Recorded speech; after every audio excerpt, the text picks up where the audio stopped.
I made the same mistake almost everyone makes when we first start working with artificial intelligence. I trusted its confidence instead of my own understanding.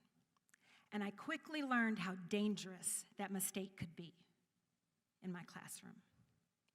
It was the summer of 2025, and I had just launched what I thought would be my dream course, Storytelling with AI, an analysis of Anishinaabe language and history.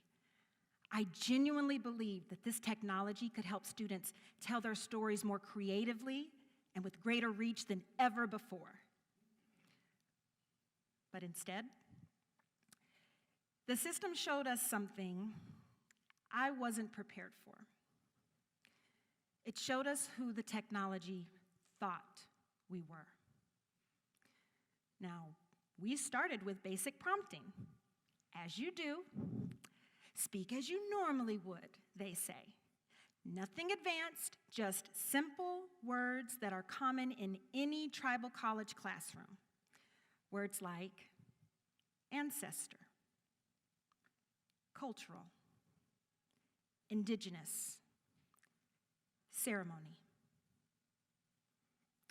And when the system responded, what appeared on the screen wasn't historical, it wasn't factual, it wasn't even human. It was Moana. It was Avatar. It was glossy, fictional images, glowing blue figures floating over cliffs. It was bizarre.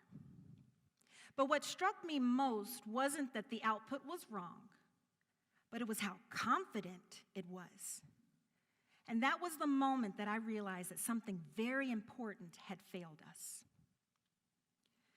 And that moment matters because I don't just teach in these systems, I study them, and I also live in them.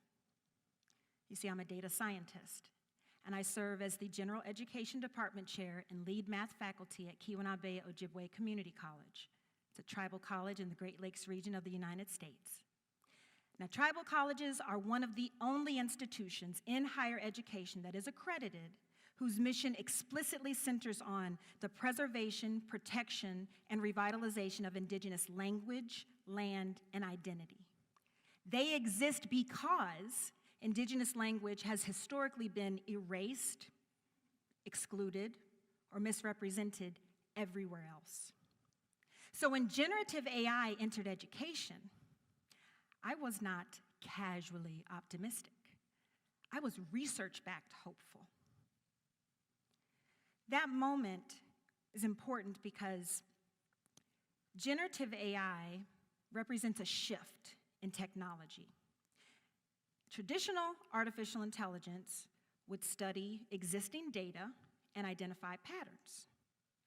Generative AI, on the other hand, has the ability to create new content, so new images, new ideas, and that creative capacity came with a powerful promise that generative AI could help mitigate bias and give access and voice to communities that had been historically excluded in digital spaces. So to someone who works at a tribal college, that promise felt very aligned with our mission. And this isn't just my personal opinion. In 2024, researchers Shrivastava and Apadia published a review examining the impacts of generative AI in indigenous communities. Now, their conclusion was nuanced but clear. Generative AI could support cultural revitalization and help mitigate bias when indigenous communities partner in the way that the data is collected, interpreted, and used. But without that partnership, these existing systems not only reflect existing inequities, but they accelerate erasure. So this is where we run into the most dangerous lie AI keeps repeating. We've been told that AI is neutral. It's just a tool. But in the age of generative AI, erasure doesn't look like silence anymore. It looks like confident data replacing lived truth. And I call this the digital deceiver. And I framed it this way because deception doesn't appear aggressive and in your face. It's more subtle. It's fluent. It's polished. Certain.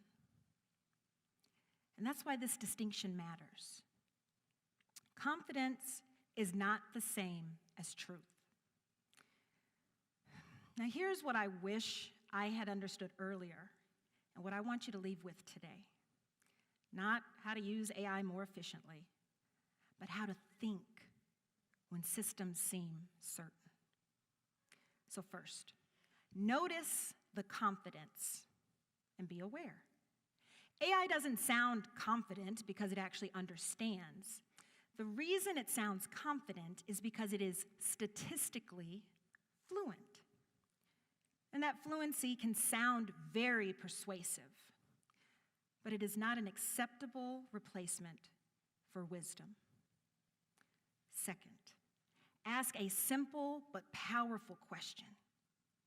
Who is missing?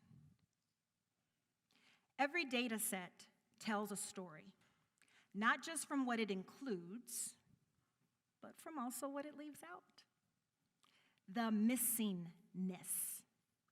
And what we need to realize is that when a system doesn't know you, it cannot represent you, let alone understand you. So ask who is missing.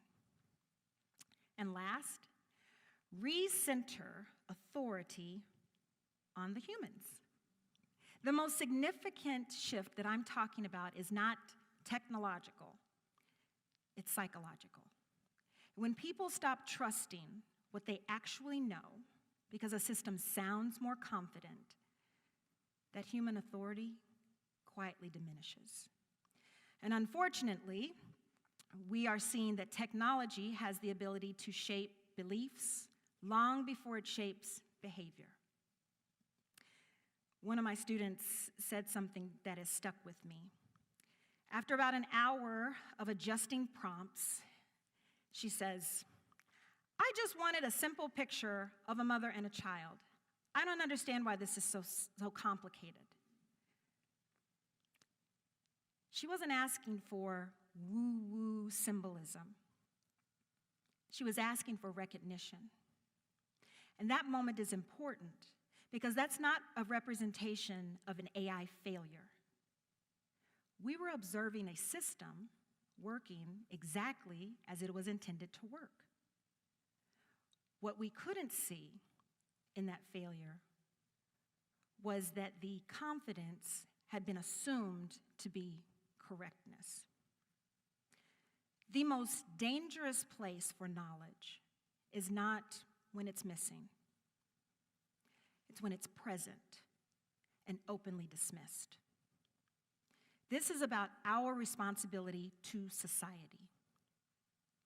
What I want you to leave with today is understanding that we have a shared responsibility, not to completely dismiss technology, but to refuse to allow it to have sovereignty over us.